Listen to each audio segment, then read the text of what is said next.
Hi all, welcome back to Vivanshka world. ఎలా ఉన్నారు? అందరూ బాగున్నారా? నేను చాలా బాగున్నాను. Hope you all are doing good. మీకు థంబ్నెయిల్ చూస్తుంటే కొంచెం అర్థమైంది అనుకుంటాను. వీళ్ళు ఏంటి అంటే మనీ సేవ్ చేస్తూ వచ్చారనమాట కిడ్డీ బ్యాంక్లో. సో ఇది ప్లాస్టిక్ది అనమాట. నేను మామూలుగా వెళ్తాం కదా, సంత జరిగినప్పుడు వెళ్తే నాకు అక్కడ కనిపించింది. సో ఇదైతే మళ్ళీ తీయకుండా ఉంటుంది అని చెప్పేసి, అంటే మనము ఇది కుండలు లాంటివి ఇట్లా మట్టివి కూడా తీసుకోవచ్చు, కానీ అది పగులుతుందేమో అని భయం అనమాట. సో అందుకే ఇదైతే బెస్ట్ అని తీసుకొని వచ్చానమాట. సో దీంట్లో మనీ సేవ్ చేస్తూ వచ్చారు. సో అతి కష్టం మీద వచ్చింది. సో మా వివాన్ చూడండి ఎంత ఎగ్జైట్ అవుతున్నాడు. మా అద్రికమ్మ ఇక వచ్చి డబ్బులు చూపిస్తూ వా వా వా అని ప్రతిదీ, అంటే ఇది వీళ్ళు సేవ్ చేస్తూ వచ్చింది కదా, అంటే ఎవరు ఇచ్చినా కానీ ఫస్ట్ నాకు కానీ మా హస్బెండ్ కానీ ఇచ్చేవాళ్ళు అనమాట. ఖచ్చితంగా అందులో వేసేదాకా మళ్ళీ వాళ్ళకి అనిపించదు అనమాట. మా అమ్మ డబ్బులు ఇద్దాం కిడ్డీ బ్యాంక్లో ఇద్దామని చెప్పేసి అంటూ ఉంటారనమాట. సో అందరికీ కూడా ఆల్మోస్ట్ మా వాళ్ళకు కూడా అందరికీ తెలుసు, వాళ్ళకి డబ్బులు ఇస్తే కిడ్డీ బ్యాంక్లోనే వేసేసుకుంటారని.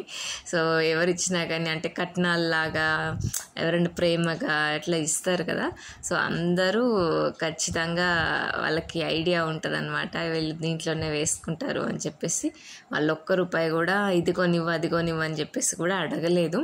సో ఈ చిన్నవి నేర్పించాలి. అసలు ఈ ఫినాన్షియల్ డిసిప్లిన్ అనేది పిల్లలకి చాలా అవసరము. సో ఇప్పటి నుంచే నేర్పిస్తేనే వాళ్ళకి ఫ్యూచర్లో ఎట్లాంటి రిస్కులు పడకుండా ఉంటుంది అనమాట. So because money makes many things.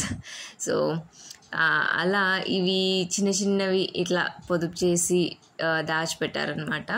So almost నేను చాలాసార్లు చెప్పుంటాను, ఎవరైనా కానీ, అంటే మా హస్బెండ్ అయితే ఖచ్చితంగా అడుగుతాడు, ఇది నీ కోరిక, ఇదేమన్నా నీ అవసరమా అంటే ఏదైనా కొంటాను అని అన్నప్పుడు. సో ఆ కోరికకి అవసరానికి డిఫరెన్స్ తెలియాలి. ఇప్పుడు పిల్లల్ని చూసుకుందాం, ఐస్ క్రీమ్ తినాలని వాళ్ళ కోరిక ఉంటుంది. సో ఈ డబ్బులతో ఐస్ క్రీమ్ కొనుక్కోవచ్చు, ఇంకేదైనా కొనుక్కోవచ్చు, అట్లా అని ఉంటుంది. బట్ అవసరం బుక్స్ తీసుకోవడము, లేదంటే ఇంకేదైనా యూస్ఫుల్ థింగ్స్ తీసుకోవడము అనేది అవసరం అనమాట. అట్లా అని ఏం తినకుండా తాగకుండా దాచిపెట్టమని కూడా నేను చెప్పట్లేదు. సో దేనికి వాడుకోవాలి అనే ఐడియా, అంటే ఎలా యూస్ చేసుకోవాలి అనే ఐడియా ఉంటే బెస్ట్ కదా. సో వాళ్ళకి ఇప్పటి నుంచే కొంచెం నేర్పిస్తే ఇంకా ఫ్యూచర్లో బాగుంటుందని నాకు అనిపించింది. అందరికీ అవసరమే ఈ ఫినాన్షియల్ డిసిప్లిన్ అనేది. ఈ చిన్న మొత్తాలు ఇప్పుడు చూడండి, వాళ్ళు వేసినప్పుడు ఒక్కొక్కటి కావచ్చు, బట్ ఇప్పుడు ఆల్మోస్ట్ 6 months అవుతుంది. చూడండి ఎన్ని డబ్బులు అయ్యాయో. సో వాళ్ళైతే ఫుల్ హ్యాపీ అనమాట. అమ్మ ఇన్ని డబ్బులా. అందుకే నేను థంబ్నెయిల్ కూడా ఇన్ని డబ్బులా అని పెట్టినా అనమాట. సో ఏం చేస్తారు ఇదంతా అని చెప్పేసి నేను అడిగాను అనమాట. 6 months నుంచి అదే అడుగుతున్నాను. సో 6 months నుంచి సేవ్ చేస్తుంది ఇదంతా ఆల్మోస్ట్. సో 6 months అనమాట ఇది వాళ్ళు సేవ్ చేసినామని. సో నేను అడుగుతున్నాను అనమాట, ఏం చేస్తారు దీంతో అని చెప్పేసి అంటే, మా అమ్మ నీకు ఇచ్చేస్తా ఉంటుంది మా అద్రికమ్మ. మా వివాన్ష్ ఇంకొకటి తీసుకుందాము, అందులో దాచిపెడదాము, కొన్ని ఇంకేదన్నా నువ్వే కొనియ్యు అని చెప్పేసి చెప్తున్నాడు. ఇది కూడా కరెక్ట్ పాయింట్. అన్నీ ఖర్చు పెట్టకుండా కొన్ని కూడా మళ్ళీ సేవ్ చేసుకొని కొన్ని యూస్ చేసుకోవడం అనేది అదే కదా వీళ్ళు నేర్చుకుంటుంది.